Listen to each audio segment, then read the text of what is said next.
அற்புதராம் ஆண்டவர் இயேசுவின் நாமத்தினால் உங்களை வாழ்த்துகிறோம்.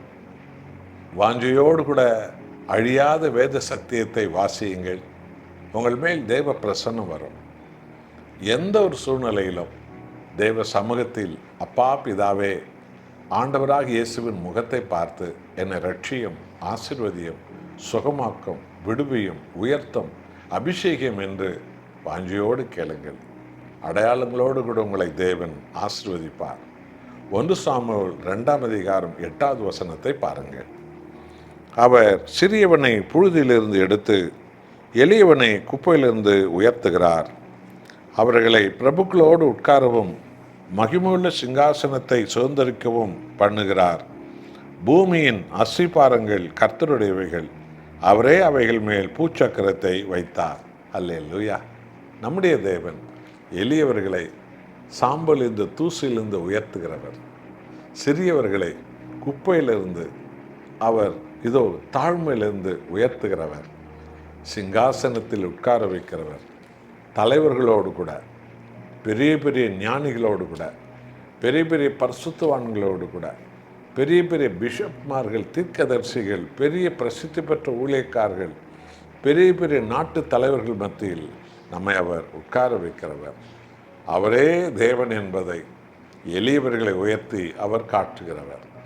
இப்படித்தான் அன்பானவர்களே, ஒரு காலத்தில் நானெல்லாம் இதோ வாலிப வயதில் சாம்பலில் தூசியில் வாழ்ந்தவர்கள், விக்கிர ஆராதனை குழியில் இருந்தவர்கள், பாரம்பரிய இருட்டிலே இருந்தவர்கள், ஆண்டவராக இயேசுவை ஒருபோதும் தேடாத நிலைமையில் என் வாலிப காலங்கள் இருந்தது. ஆனால் என்னை தேடி வந்த இம்மானுவேலன் எனக்காக சிலுவையில் அவர் பட்ட பாடுகளை எனக்கு அவர் வெளிப்படுத்தி என்னை அவர் தெரிந்து கொண்டு என் வாலிப காலத்தின் பாவ அக்கிரமங்கள் எல்லாம் தேவன் தானே மன்னித்து கழுவி என்னை ஆண்டவர் உயர்த்தினார். இயேசு எனும் நாமத்தினால் என்னை அபிஷேகித்தார்.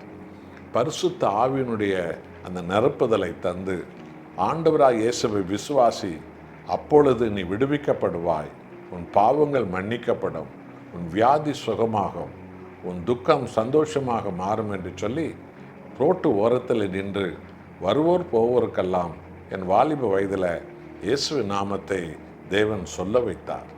என்னுடைய ஊழியம் அங்கு ஆரம்பமானது.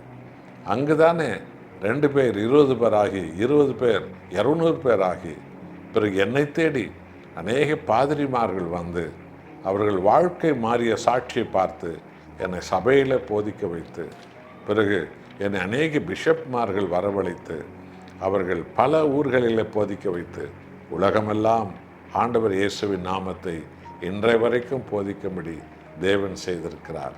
திருவோரத்தில் ஆரம்பிக்கப்பட்ட ஊழியம் வீடுகளுக்குள்ளே நடந்தது, வீட்டு காம்பவுண்டுக்குள் நடந்தது, ஏதோ கிரவுண்டுக்குள்ளே நடந்தது, சபைகளில் நடந்தது. இப்படி உலகமெல்லாம் நடந்து இன்றைக்கு டிவிக்களில், யூடியூபுகளில், உலகத்தில் பல லட்சக்கணக்கான மக்கள் கூட்டங்களில் இன்றைக்கும் ஆண்டவர் நடத்துகிறார். ஆடு மேய்த்த தாவீதை அரசனாக உயர்த்தினார். வேலைக்காரனாக இருந்த யோசேப்பை இது எகிப்து நாட்டின் ஜனாதிபதியாக உயர்த்தினார். அடிமை அனாதையாக இருந்த ஆண்டவரை எஸ்தரை மகாராணியாக தேவன் உயர்த்தினார்.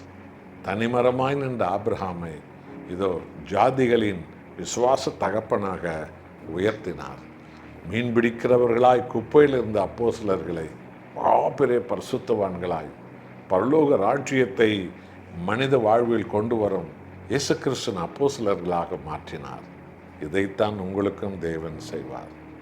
உங்களை ஒப்பு கொடுப்பீர்களா? நாம் ஜெபம் செய்வோம். அன்புள்ள ஆண்டவரே, எளியவர்களை குப்பையிலிருந்தும் சிறியவர்களை தூசிலிருந்தும் உயர்த்துகிறவரே, உம்மை நன்றியோடு வணங்குகிறோம். என்னோடு ஜெபிக்கிற உமது பிள்ளைகளை ஆசீர்வதியும். மகிமைப்படும் உயர்த்துங்கப்பா. உமது நாமம் உலகமெங்கும், இந்தியாவெங்கும் உயரட்டும். இயேசு நாமத்தில் பிதாவே, ஆமென்.